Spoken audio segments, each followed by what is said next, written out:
Hi, and welcome. You're listening to the X22 Report. My name is Dave, and this is episode 3873BN. Today's date is March 31st, 2026, and the title of the episode is Pelosi Revealed Midterm Delay Tactic. Trump Called Out the Puppets. He Already Won.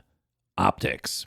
What do Mark Zuckerberg, Bezos all have in common other than showing up in Epstein's inbox? They're all building multi-million-dollar bunkers and stocking them with gourmet freeze-dried meals. When billionaires and insiders stop buying art and trinkets and start stacking 30-year food supplies in their $50 million bunkers, it's because they know something we don't. Freeze-dry wholesalers lets regular people have access to the same high-quality USA-raised, delicious freeze-dried foods that the top 1% are filling their bunkers with, except without the billionaire budget. Over 300 meals to choose from. Grass-fed burgers, sirloin steaks, ribeyes, scrambled eggs, pizza, and sushi. Even things to satisfy your sweet tooth like Hostess cupcakes and pound cake. All freeze-dried and have a shelf life of 30-plus years. Stop stacking your food supply with chalky MREs because when it hits the fan, food morale is one of the first things to go. And by the way, this is not just for emergency preparedness. You can have nutritious, healthy, and great-tasting snack or meals anywhere or anytime, even while hiking or camping, and they make them all for all kinds of specialized diets. Keto, paleo,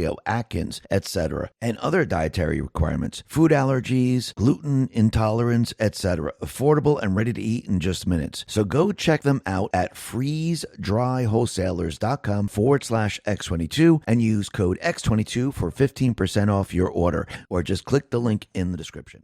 Let's get into the economic collapse, political and geopolitical news.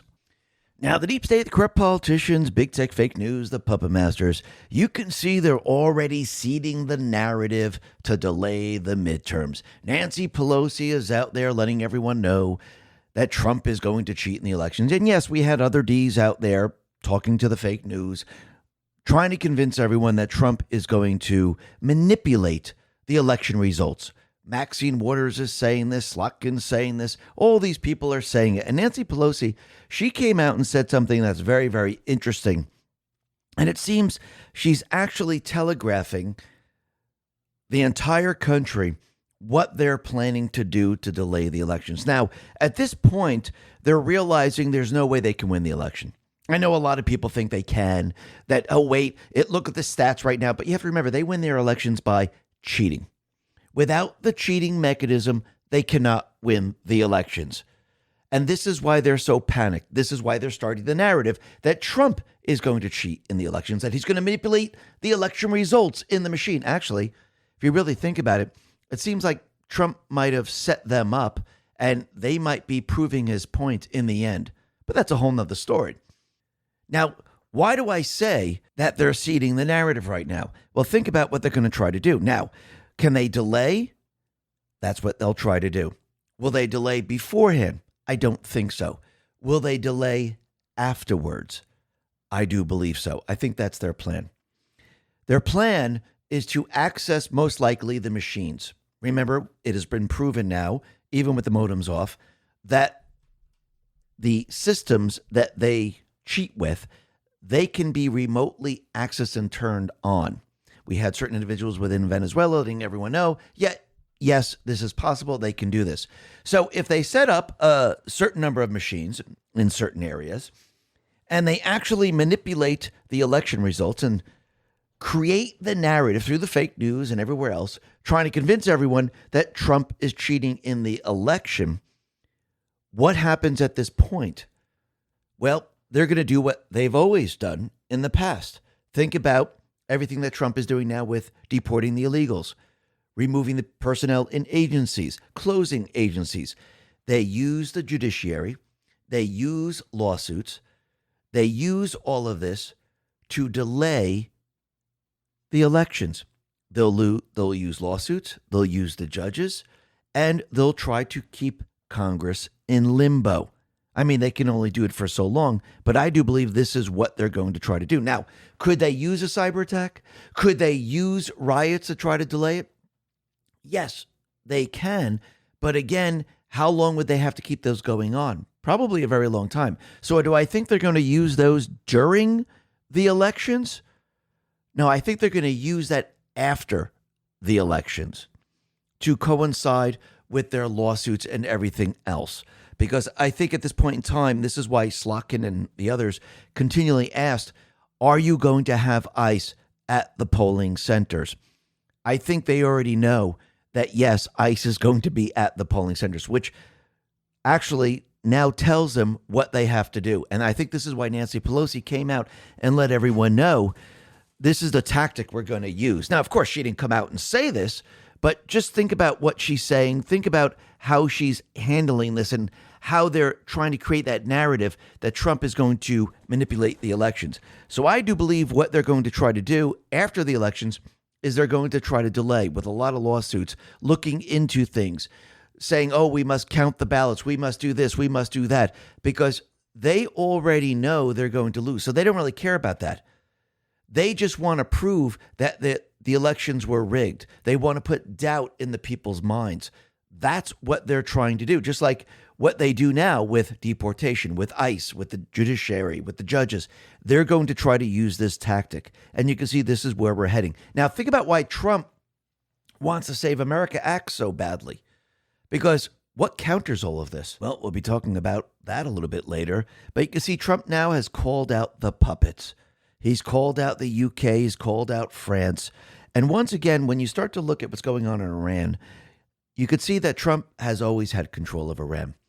All he's doing right now is removing the protection of the strait, the fear that the deep state, the central bankers have used in this area.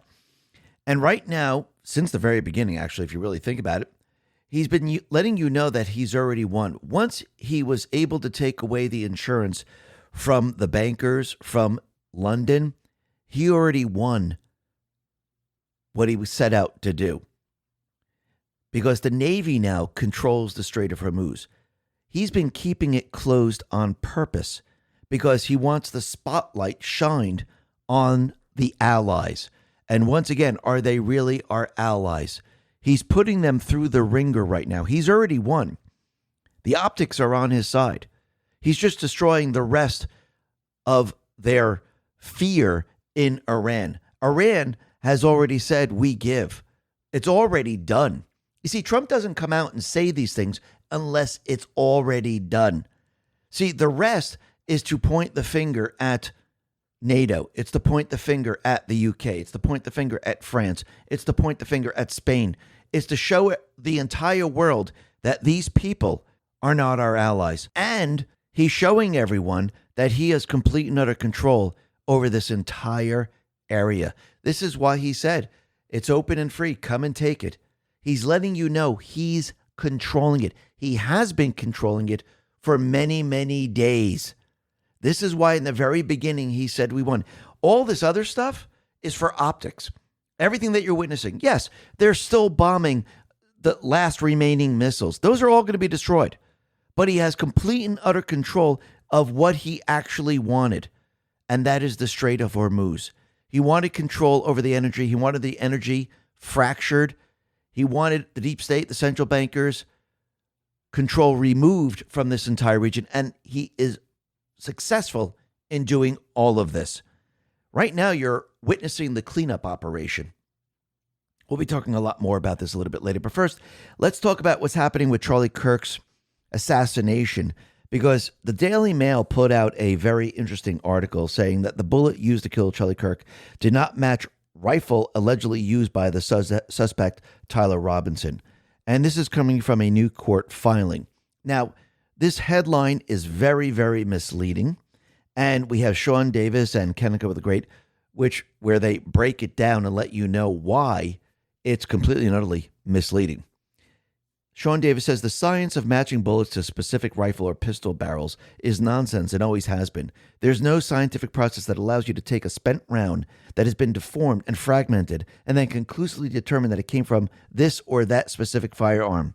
Same goes for matching bullet casings to specific guns. It is 100% junk science. Same goes for matching bullet casings to specific guns. Anyone who still believes in this junk has spent way too much time watching fictional network crime drama. Thankfully, courts have finally started rejecting this fake evidence and refusing to allow so-called experts to provide testimony relying upon it.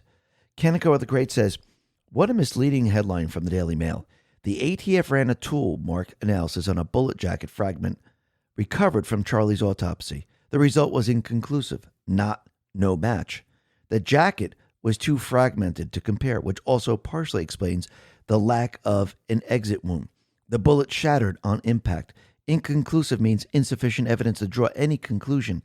It doesn't mean that the bullet did not match the rifle like the headline says. The defense wants to use inconclusive as exculpatory evidence, but the prosecution wants to run chemical or molecular analysis comparing the jacket alloy to ammunition recovered with the gun. Unlike tool mark analysis, it doesn't require an intact bullet. The defense is trying to block the testing from happening. That's the nuance of the real story. And that, once again, tells you everything you need to know.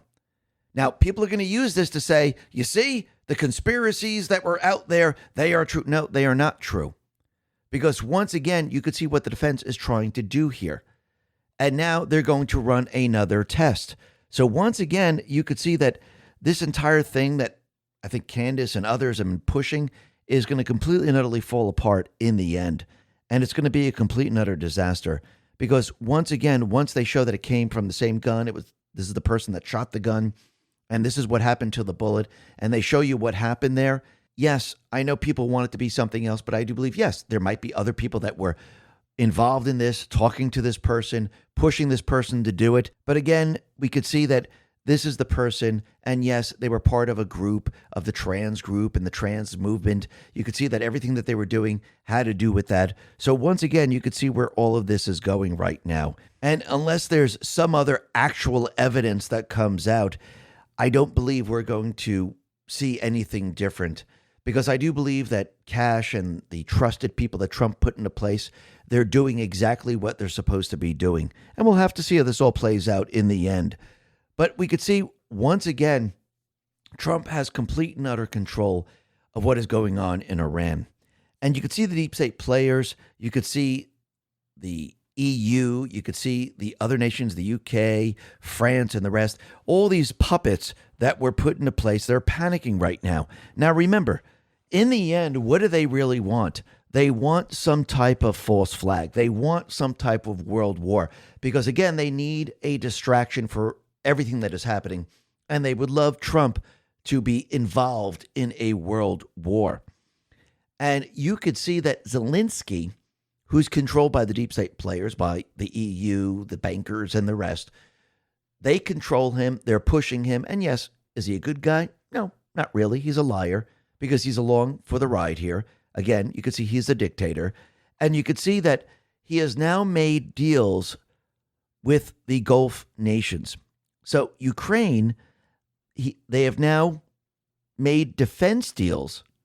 And this is very, very interesting, because Ukraine signed 10-year defense partnership with 3 Gulf countries. So Ukraine has agreed to provide Gulf states with its complete air defense system, including maritime drones, electronic warfare, and interception technology against Iranian drones. So think about this. Why would he now do this at this point in time? I thought they needed these weapons for their own war.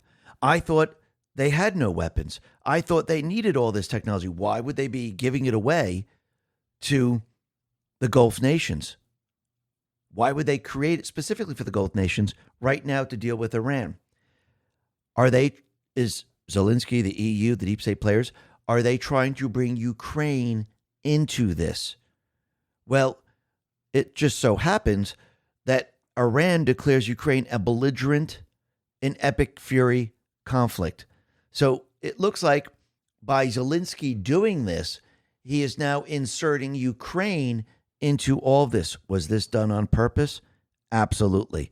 Is the EU, the deep state players, and the rest, are they trying to start something much, much larger? Absolutely. We can see where this is all going. And again, like we said from the very, very beginning, we said yesterday, to have a world war, you definitely need certain leaders on your side. And if they're not on your side, you got to get rid of those leaders. And I do believe this is why they talked about having some type of revolution in Russia. Now, they tried to remove Trump multiple times. That has failed multiple times.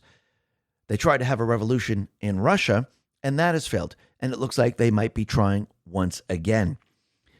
Remember, Zelensky tried to do what? tried to kill Putin multiple times. So you could see where all this is going, and you could see what they're trying to lead up to. But again, Trump and the Patriots, they're definitely leading them down this path because Trump knows in the end, this is what they're going to try. But every step of the way, he's dismantling their entire system. So it's going to make it tougher and tougher for them to try to pull this off in the end. They will try, but they will fail. Now, the other thing that's very interesting is that Saif al-Deri from the Emirates put out a post, and this has to do with Barack Obama, which I find very, very interesting. It says, Barack Obama bears primarily responsibility for today's Middle East crisis. Had he not shipped billions of dollars in cash to Iran, they wouldn't have had the funds to build their nuclear missile and drone programs, nor to arm Hamas, Hezbollah, and the Houthis. And by enthusiastically backing the Arab Spring, he helped tear apart once stable nations and turn them into chaos and failed states. So it looks like the people in the Middle East, even though it just was one person, but again, if this person is saying it, many others are saying it, they know who Barack Obama truly is. And Obama is a traitor to this nation. You have to remember, he actually chose his Secret Service name, which is Renegade, which means traitor, betrayer. So since he is a traitor, which I do believe he is, Robert put this out, and it says, Obama the traitor. It's a story of a man who is half white but pretends to be black, who is a Muslim but pretends to be Christian, who funded ISIS but pretends to have fought them, who incites blacks against whites but pretends to be a social justice warrior, who was born in Kenya, grew up in Indonesia but pretends to be an American, who gave our enemies uranium and billions of dollars but pretends to care about America. And once again, you could see that, yeah, he is the traitor. And I do believe that this is who Trump is going after when all's said and done, because all roads lead to Obama. And think about it. He's shutting down everything that Obama pretty much set up. Yes, the deep state was setting up a lot of things across the globe, but Obama took it to the next level. And you can see Trump now is shutting it all down, because once it's shut all down, they lose all their power. And that's what Trump is doing right now. He's using the military to destroy the deep state system across the globe. And you could see that the allies, were they really our allies, or were they allies to this deep state ruling class in this country? They weren't allies to the people of this country. They were allies to the deep state ruling class in this country. This is why Trump is an outsider who the people support. This is why they're not going along with him. This is why they're saying, hey, we're going to help you. Hey, we're part of NATO. They're not truly the allies of America. They're the allies of the deep state ruling class. We have to make this clear distinction right here. And it's proven, and Trump has been proving it over and over and over. And you could see that at this point that we don't need the allies. We're able to take control of Iran, destroy Iran, and remove everything the deep state players have set up. Rapper Response 47 put this out and said, Secretary War provides an update 1 month into Operation Epic Fury. The last 24 hours saw the lowest number of enemy missiles and drones fired by Iran. We recently destroyed another one of their command bunkers. Just last night, we had 200 dynamic strikes alone. Trump actually put out a video of this showing that a major, I think it's like 2,000-pound bunker-busting bomb basically hit the underground missile city overnight, and you could see the secondary explosion explode. So basically destroyed the entire region. But you could see at this point in time, Trump has let everyone know that this war was never going to go on for a very long time. This was not an endless war. He gave a time span. He said, 4 weeks, 6 weeks, 8 weeks, something in that range. He never pinpointed an exact date because he knows if he said an exact date, the fake news would use it against him. You said it was going to be over on April 1st, and it's not. And actually, Hegseth actually explains this. He says, Trump said 4 to 6 weeks, 6 to 8 weeks, 3 weeks. It could be any particular number, but we would never reveal precisely what it is. And I do believe in the very beginning, Trump knew once he started to bomb Iran that their technology, their missile systems and everything else, it was not a threat. And he knew that once he took all of this out, that the Iranian regime would be basically lost, decimated. They wouldn't know what to do. And as soon as he took control of the insurance in the Strait of Hormuz, if you notice, he said we already won the war. He knew back then that he got what he wanted. The rest is just a cleanup operation. The rest is just optics. The rest is for the people to accept of what is going on. And you could see that every step of the way, Iran is having a very difficult time. And the president of Iran, he wants to be involved in negotiations with the U.S. Without a quick deal, he says the entire economy will collapse in 3 weeks. But again, the IRGC, those people that are still fighting for the regime, because the deep state players are telling them don't give up, they're saying, no, let's keep doing this. But again, they have nothing left. There's nowhere to go with this. And you can see that at this point in time, Pete Hegseth says that the regime change has occurred in Iran. So what does he mean? I think he's talking about two things. Has the regime already changed in Iran? Absolutely.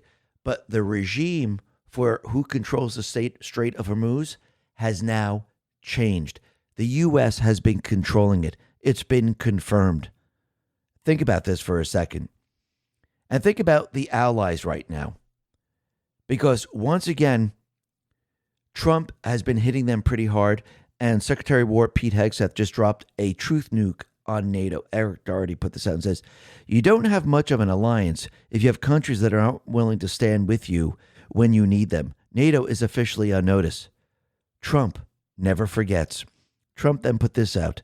The country of France wouldn't let planes headed to Israel loaded up with military supplies fly over French territory. France has been very unhelpful with respect to the butcher of Iran, who has been successfully eliminated. The USA will remember President DJT.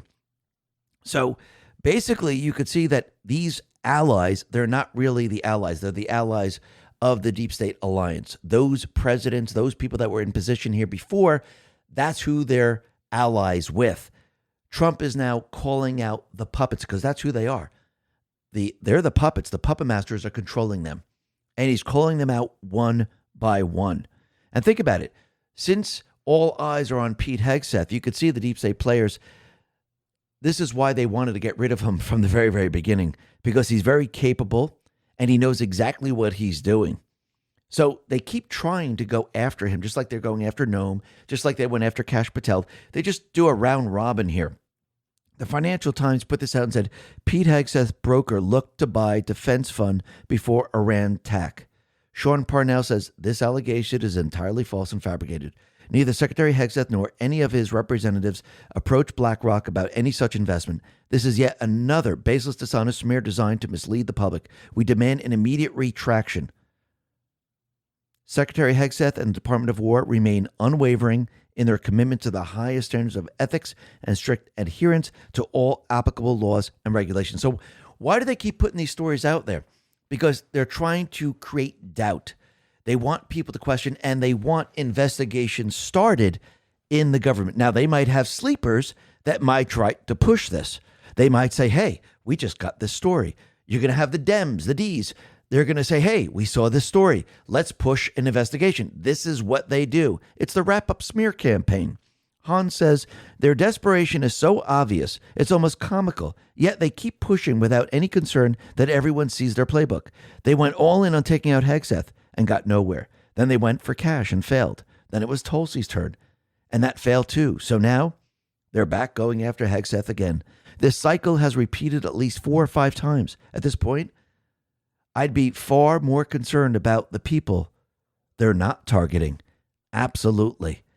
And you could see at this point in time, there are vessels that are now moving through the Strait of Hormuz. Who's actually really controlling the strait? The Navy is sitting right outside there. Trump controls the insurance. Trump has complete control of the Strait of Hormuz. Iran doesn't. He's just using the cover story of Iran for optics, and so people would understand this. Rapid Response 47 put this out and said, there are many more vessels flowing through today than there were, says Secretary of War on the Strait of Hormuz. I think POTUS was clear this morning in his truth that there are countries around the world who ought to be prepared to step up on this critical waterway as well. Now, how did Trump know that ships were going to be able to sail through the Strait of Hormuz? How did he know that Iran was going to allow this? Because he took control. He's the one who's controlling all of this. So let's just go back and take a look at Trump's plan here. Jack Prandelli put this out and said, in January, I asked, did Trump capture Maduro to choke China's oil? 3 months later, the answer has become clear. Venezuela now selling at full market price, Rubio confirmed. China's discount gone forever. Iran at war, Karg Island threatened. 4.6 million barrels per day to China disrupted. China's second discount supplier gone. Hormuz, China's main supply route, blocked. Who blocked that? Interesting. Bab el-Mandeb, Houthis threatening China's alternative route in January. This was a wild theory. Today, it's the actual map. China imports 11.31 million barrels per day. Every discount supplier is going offline. Every single route is threatened. Wild theory, or the most precise geopolitical chess move in decades. Yeah, Trump shut down China. Trump removed the deep state, the central bankers, from controlling the price of oil, controlling the strait, removed the fear tax. Yeah, Trump has no idea what he's doing. Nobody knows what the goal is. You see, the goal for the deep state, for the fake news and everybody else, was to go in, destroy the nuclear enrichment facilities, go in, remove the uranium, bring the troops onto land, and fight an endless war. That was the deep state, the fake news goal, and all the other military experts. That was always the goal. That's not Trump's goal. Trump's goal is to destroy all the weapons that they use to protect their oil system. He removed all the weapons. He destroyed the entire regime, took them out one by one, so they have nothing left. Then gain access and control to the Strait of Hormuz.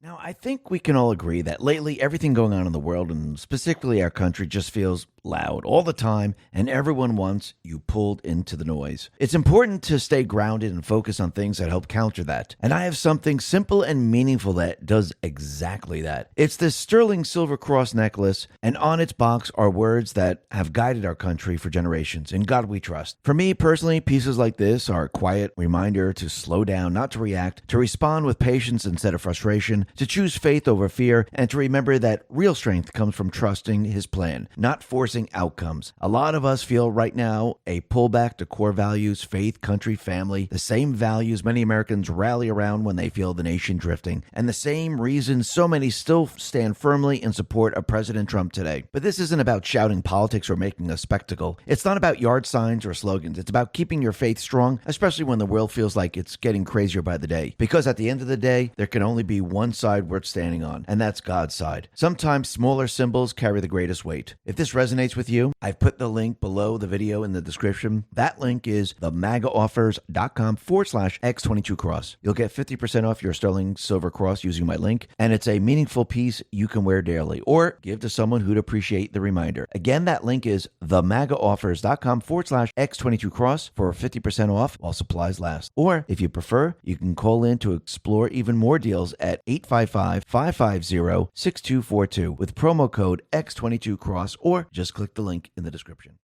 They wanted Trump to do one thing. They thought he was going to do one thing. That's why they kept going on about the goals.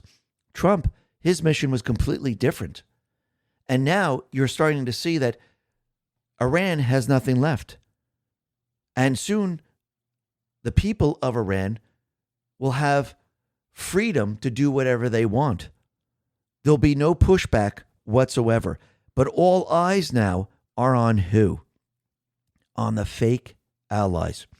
Trump put this out and said, all of those countries that can't get fuel because of the Strait of Hormuz, like the United Kingdom, which refuse to get involved in the decapitation of Iran, I have a suggestion for you. Number one, buy from the U.S. We have plenty. Number two, build up delayed courage. Go to the Strait and just take it. You'll have to start learning how to fight for yourself. The USA won't be there to help you anymore, just like you weren't there for us. Iran has been essentially decimated. The hard part is done. Get your own oil. President DJT. Isn't that interesting? America Debunk looked at this and said, okay, this post of Trump is pre-framing what's to come. When Trump tells the UK to go to the Strait and just take it, the surface read is that he's venting at allies who didn't show up. But the deeper move is priming the public and world with a new mental frame. The Strait of Hormuz is not Iranian sovereign territory anymore. It's available real estate. It's takeable. Anyone with courage can have it. That's a massive overturned window shift delivered in a tweet as an insult to the UK. A year ago, America controls the Strait of Hormuz sounded like some twisted fantasy. That's impossible. That can never happen. Today, Trump is telling Britain to go grab it themselves like it's a parking spot. In a few weeks, Trump has normalized the concept of Western control over the Strait so thoroughly that the full U.S. seizure now looks like the modest option compared to what he's suggesting allies do on their own. This is intentional. The persuasion mechanics here are priming plus pre-selling. Whatever the eventual deal includes, U.S. Navy permanent presence, joint patrols, Iranian withdrawal from mining infrastructure, the public will accept it because Trump already told them the Strait is there for the taking. Your subconsciousness mind has already been primed to accept it. This psychological baseline is going to influence Trump-Iran negotiations. The hard part is done. Works the same way. He's managing public fatigue. It translates to we won. Relax. This is cleanup. This keeps approval from eroding while the Pakistan talks drag through April. Trump isn't describing reality. He's installing it. Say the Strait is takeable enough times and it becomes takeable in the public mind. So think about what Trump has done here. He's always had control. He's just now bringing the public into it and actually pointing the finger at the deep state players, the central bankers, saying that we have it all now. There's nothing you can do. We don't need troops on the ground. We don't need to invade Iran. We don't need to do any of these things. We have full control. And this is why Trump, when he was being interviewed, he said something very, very interesting. He said, the Strait of Hormuz will reopen automatically after U.S. exit. Basically letting everyone know that it's not a big deal anymore. It's going to be open to everyone. Iran has no power whatsoever. The deep state using Iran has no power whatsoever. China in the region has no power whatsoever. Now, China will be paying fair market value. Trump is evening the playing field across the world. China is no longer the manufacturing country of choice. No longer are they getting cheap energy. No longer are they going to be the dominating nation of the world, because that's what they set it up to be. Now, everything has changed. He's just basically shut down the deep state system.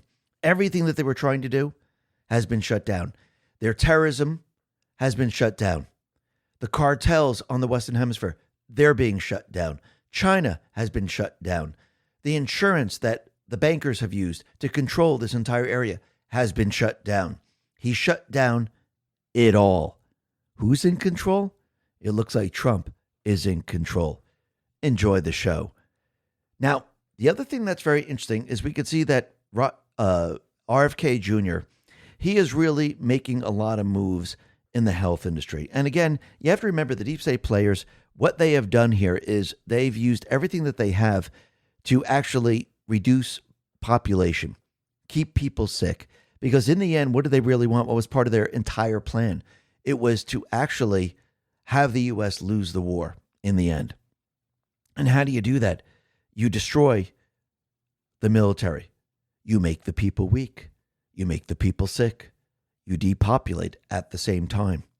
And this is exactly what they've been doing. How are they doing it over a long period of time? They've been doing it through food.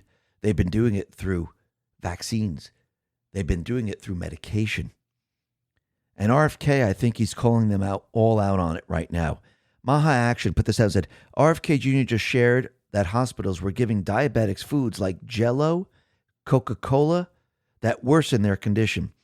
A diabetic woman was immediately offered a Jell-O and a Coca-Cola and a number of other foods that all contain sugar that are all going to injure their metabolic system and aggravate their diabetes. We have the best doctors and the finest hospitals in the world, but they haven't recognized the most important tool of medicine today is good food. And again, it doesn't matter what happens. If you're eating this food with high sugar, processed foods, you're going to get sicker and sicker and sicker, which means you're going to need more medication. As you get more medication, they have side effects, which means you need other medication. This is what they have created in this country. Right now, RFK Jr. is basically reversing everything that they've done. And you can see they're panicked over all of this. Just like SCOTUS just reversed what was going on in Colorado. SCOTUS rules against a Colorado law banning conversion therapy for LGBTQ plus kids 8-1, siding with a Christian counselor who states the law banning talk therapy violates the First Amendment. And what's very interesting is that Ketanji Brown Jackson is once again on the obviously wrong side of the 8-1 ruling. She has had the most lone dissents since joining the Supreme Court. She seems to believe that she's voting for things she personally supports instead of the law. You mean she's an activist? Yeah, we have an activist Supreme Court justice, just like we have activist judges. It's the same thing. And we could see right now it's completely and utterly falling apart. And you can see everything that the deep state players are trying to do is not working anymore. Too many people are awake, too many people pointing to things, too many people calling them out on everything. And you can see that they're having a very, very difficult time, especially with the No Kings protests. That was a complete and utter failure, but you understand what they were really doing here. They're trying to create the narrative for what is coming. Because what are they going to do later on?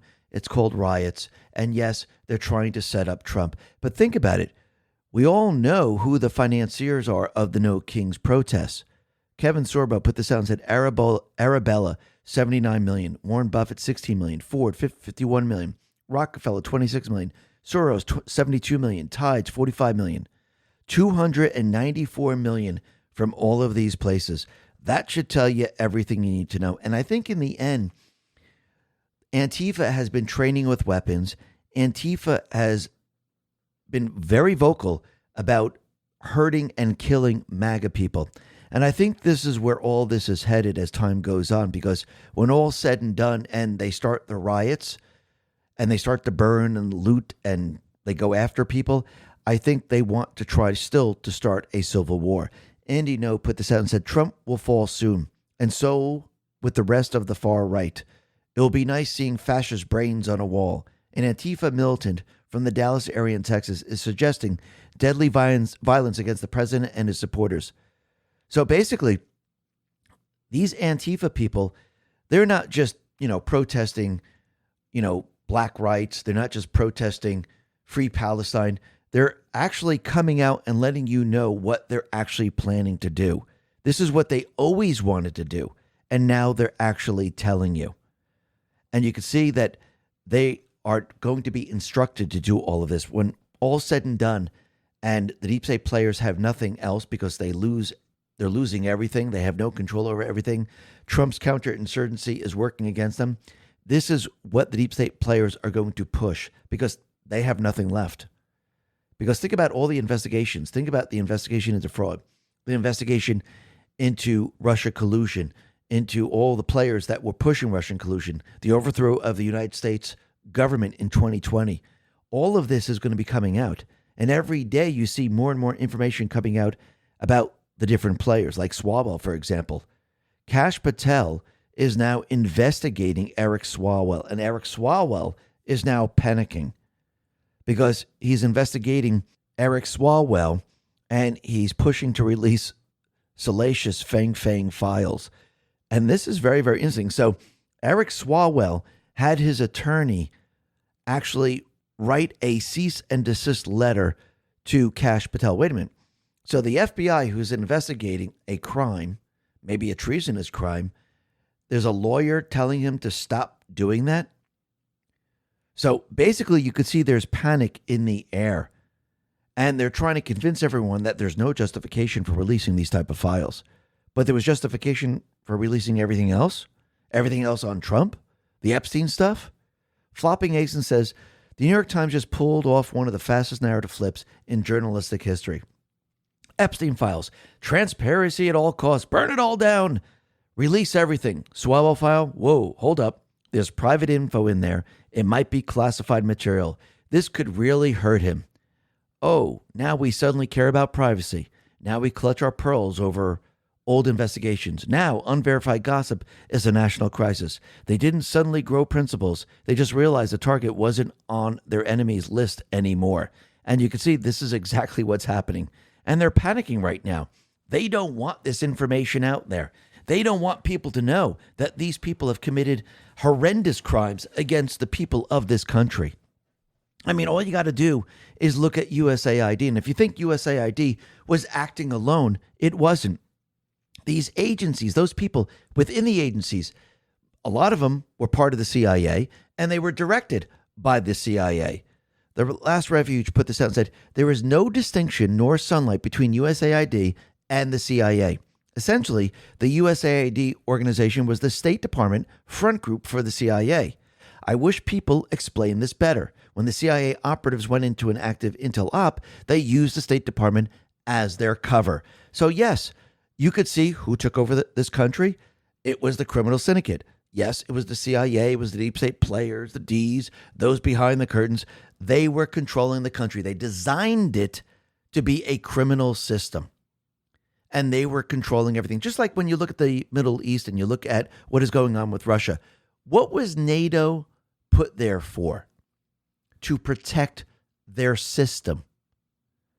See, NATO wasn't there to, hey, let's work with other nations, let's work with the U.S. It was to protect their system out in that region. Just like Maduro was in place to protect their system in the Western Hemisphere. Look what they created in the United States. They had a protection system in the United States. They had the FBI, the DOJ. Yes, all these things were put into place to protect their system. Trump is ripping apart their system right now, just like he's ripping apart Obama's presidential library. So everyone has been making fun of Barack Obama's library because it looks like a garbage can, or maybe a tombstone or a mausoleum or something like that. But it looks like Trump's presidential library in Miami is absolutely amazing. I mean, it's luxurious. It looks amazing. It looks American. And on the landscape of Miami, it's going to look absolutely incredible. And when you look at them side by side, wow, what a difference.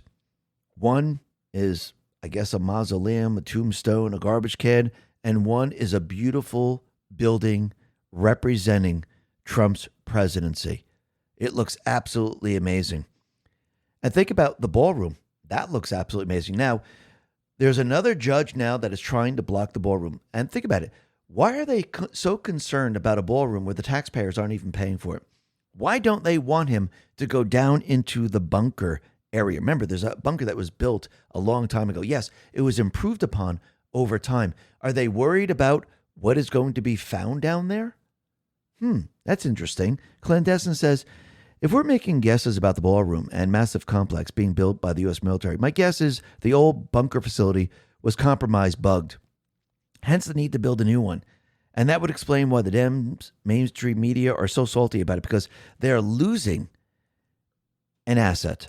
I'm not buying the idea that this is just some normal update to the White House. If so, why didn't the Dems do it when Biden was in office? Why now? And if it's just a normal update to the White House, why are the Dems so upset about it?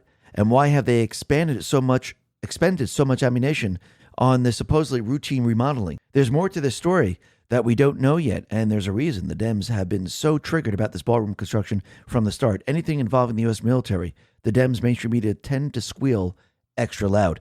Now, I wonder if maybe their monitoring systems ran through this area and into the White House. Because remember when Trump had his desk shipped out and he said it was going to be refinished? I wonder if there were bugs in the desk. And I wonder if there's bugs all around the White House. And I wonder underneath the White House in this area was the centralized listening system that was listening to everything. Because you have to remember, Obama, when he came into office, they basically went ahead and they took the electrical system, the air conditioning, and everything else, and they upgraded everything. So is this what they're worried about? That, hey, that system where they're able to spy on everyone is going to be completely and utterly gone? I think Trump shut down a lot of it, and I think now all access has been cut off, and this is why they're so panicked. Now, the other way to look at this is, yes, he's removing all of that, but again, the bunker was built during Franklin Roosevelt's time, and this was for the Cold War. If the Cold War is ending, do we really need a Cold War bunker? No, we don't. We need something that's more up to date.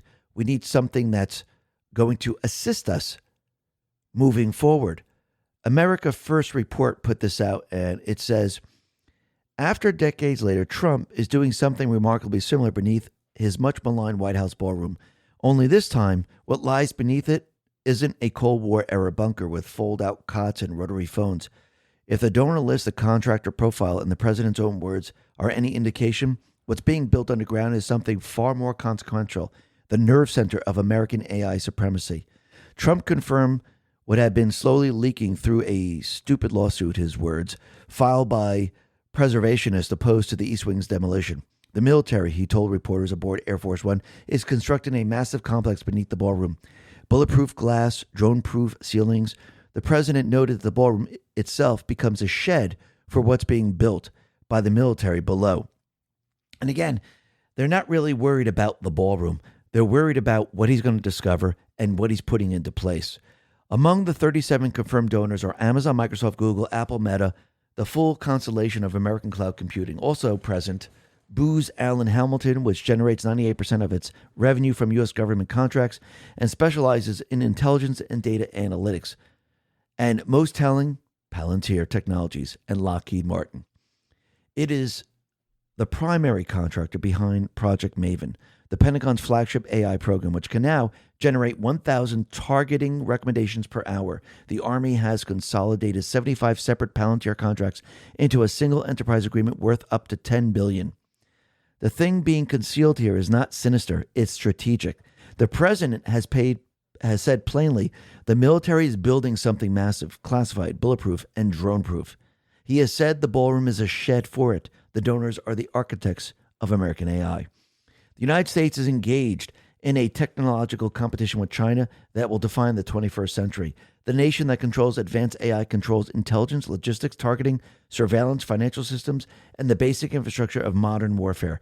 Trump's AI action plan, shaped in part by the very companies of his ballroom donor list, has framed the competition in existential terms. The country that builds the largest AI ecosystem, the administration argues, will set global standards and capture long-term economic and strategic advantages. It stands to reason that the president's primary residence, an emergency command center, should be the most capable AI node in the American government. It stands to reason that its construction would be classified because announcing the specifications of the nation's hardened AI command center to the public is not a national security best practice. And it stands to reason that the corporate partners whose business it is to build such infrastructure would be invited to participate because the federal procurement process is slow and the threat environment is not. So think about this. Number one, yes, he's dismantling what Obama put into place. Their entire surveillance system in the old bunker is being destroyed. Do the deep state players, does China want Trump to build this new AI system? Absolutely not. Now you could see why they're so panicked over this. I think both of these things are probably the reason. And I wouldn't be surprised if China and the deep state players, they're also involved in the lawsuits, which we know. So you could see this is why they're doing it. Trump, he put this out on Truth. He said the following. The National Trust for Historic Preservation sues me for a ballroom that is under budget, ahead of schedule, being built at no cost to the taxpayer, and will be the finest building of its kind anywhere in the world. I then get sued by them over the renovation of the dilapidated and structurally unsound former Kennedy Center, now the Trump Kennedy Center. A show of bipartisan unity, a Republican and Democrat president. where all I am doing is fixing, cleaning, and running and sprucing up a terribly maintained for many years building, but a building of potentially great importance. Yet, the National Trust for Historic Preservation, a radical left group of lunatics whose funding was stopped by Congress in 2005, is not suing the Federal Reserve for a building which has been decimated and destroyed inside and out by an incompetent and possibly corrupt Fed chairman. The once magnificent building is billions over budget, may never be completed, and may never open. All of the beautiful walls inside have been ripped down, never to be built again, but the National Trust for Historic Preservation never did anything about it. Or have they sued on Governor Gavin Newsom's railroad to nowhere in California that is billions over budget and probably will never open or be used? So the White House Ballroom and the Trump Kennedy Center, which are under budget ahead of schedule and will be among the most magnificent buildings of their kind anywhere in the world, get sued by a group that was cut off by the government years ago, but all of the many disasters in our country are left alone to die? Doesn't make much sense, does it? Is he telling you without telling you? I do believe so. Absolutely. And the other thing that's very interesting is that the Palm Beach International Airport is now officially President Donald J. Trump International Airport. It looks like Governor DeSantis signed that bill. So we have Southern Boulevard from the airport to Mar-a-Lago is now named after President Trump. The airport now is named after President Trump. And you can see the D's, they are now screeching, whining, and they're panicking over all of this. But the other thing that we could see is as we approach the midterms, we can see Nancy Pelosi is pretty much letting us know what they're going to do in the midterms. She's actually relaying their plan.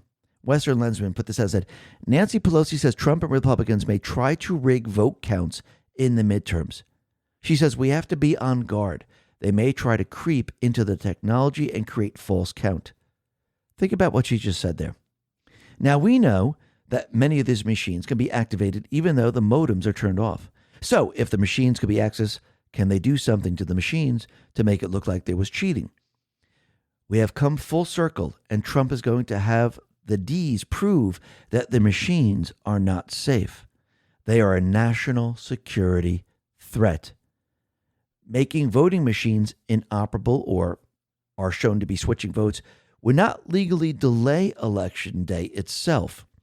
The federal date is fixed by 2 U.S.C. Section 7 with no carve-out for tech failures, sabotage, or inoperability.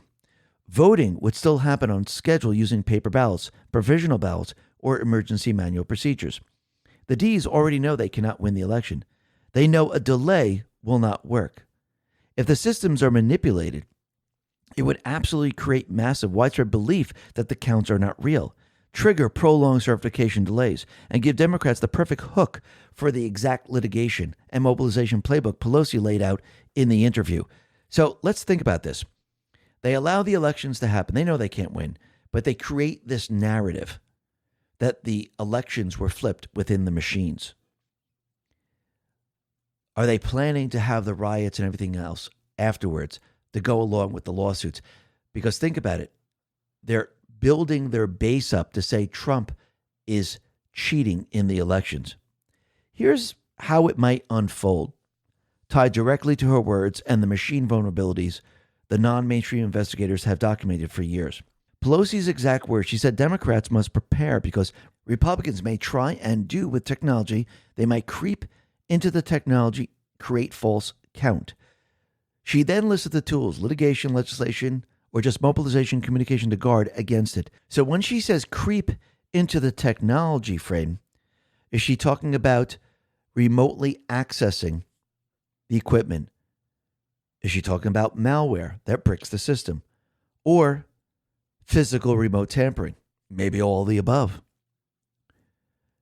What inoperable machines would actually trigger?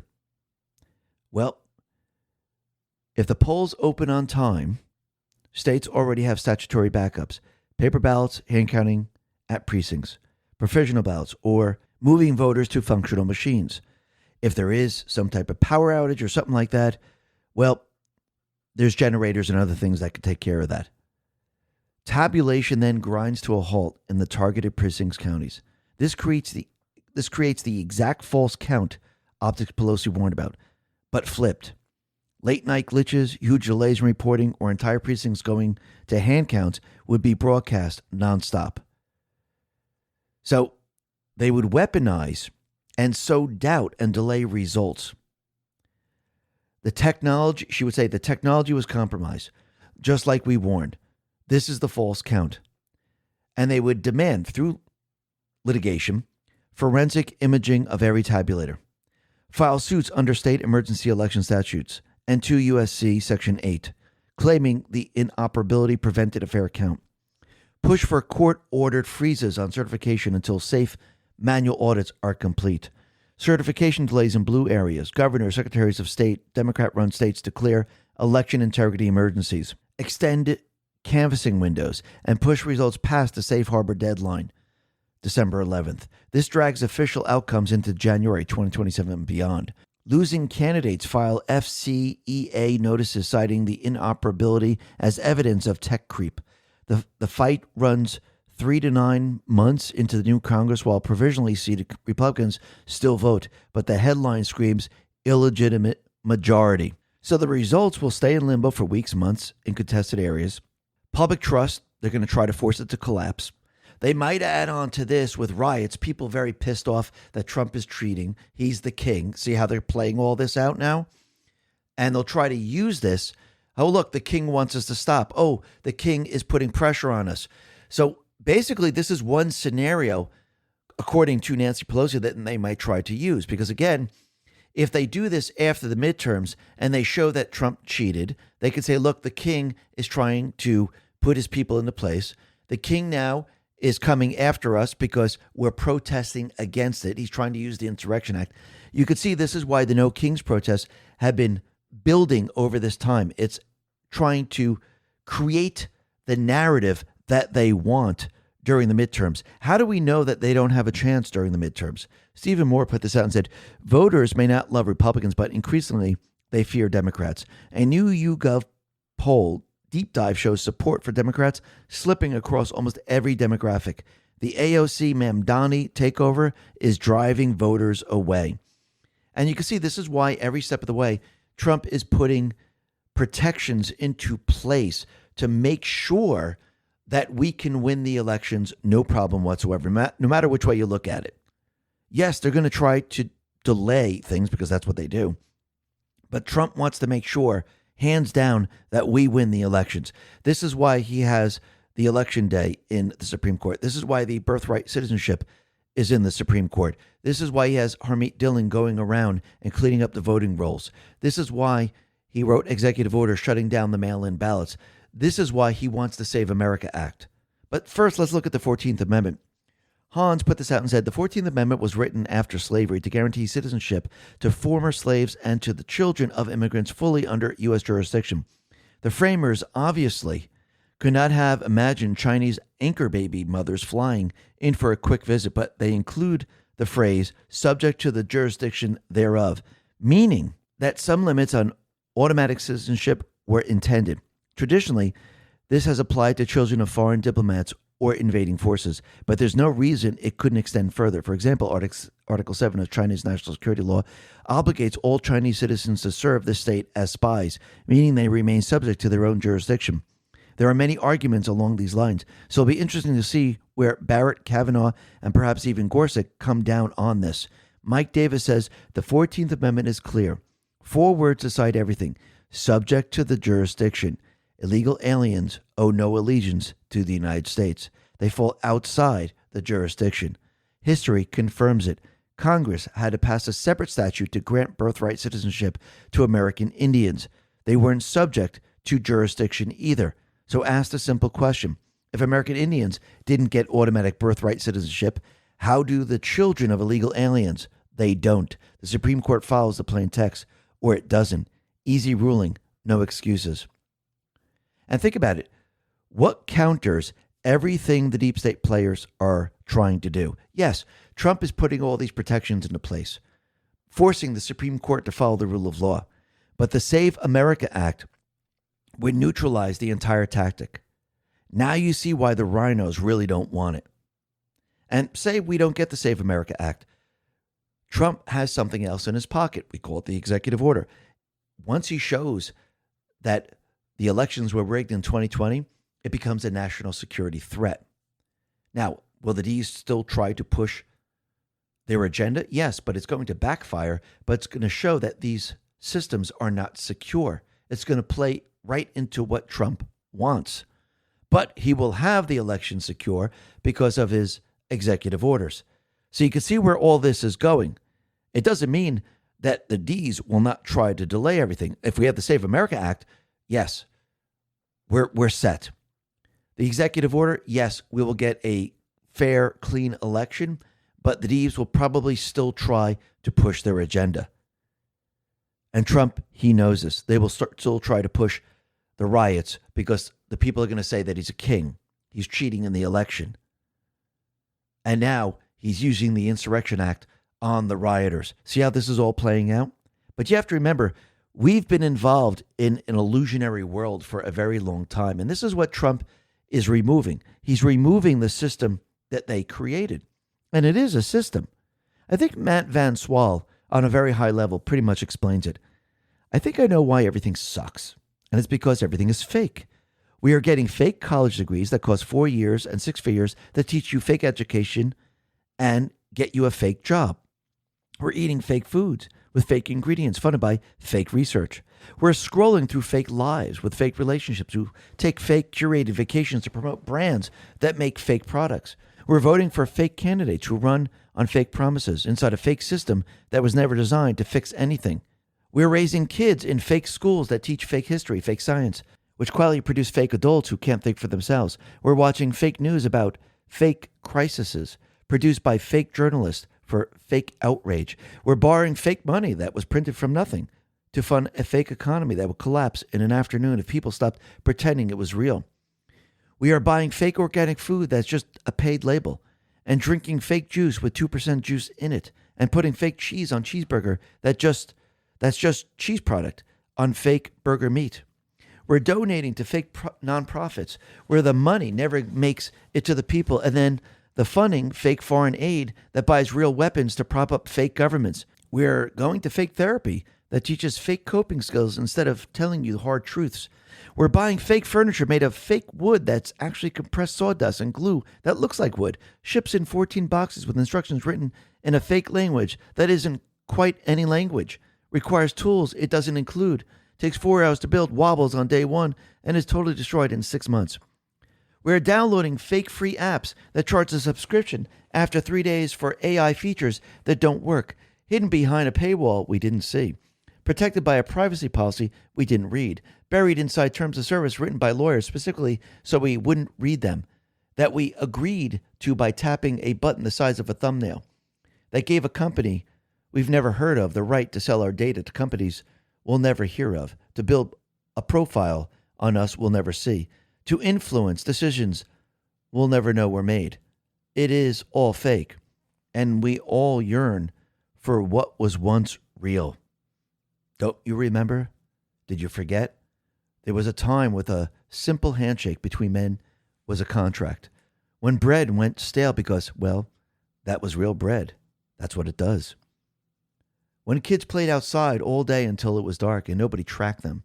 When a family could live off a single income.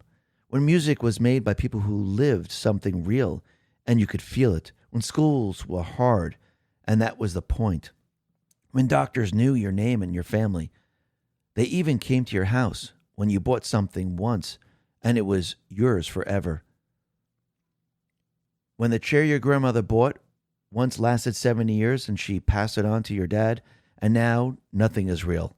And that's why everything sucks. And he's absolutely right. The deep state players have created this illusionary world. Trump now is shutting down their entire system that they created. And yes, it goes far beyond this. But this is a high-level way of looking at all these things. And this is what Trump is doing. If you want the country back, we need to take it back. We need to understand what we're taking back. We need to understand who we're fighting. And that is what this is all about. And this is what Trump is doing right now. Every step of the way. And yes, sometimes he has to use the military. Sometimes he has to have these type of missions, like in Iran. Sometimes it might look a little scary. But again, what he's doing right now, he's shutting it all down, just like he promised. Promises made, promises kept. Why? Because the Patriots are in control. Listen, everyone, thanks a lot for listening. Be well, be safe, and especially be prepared. Thanks a lot.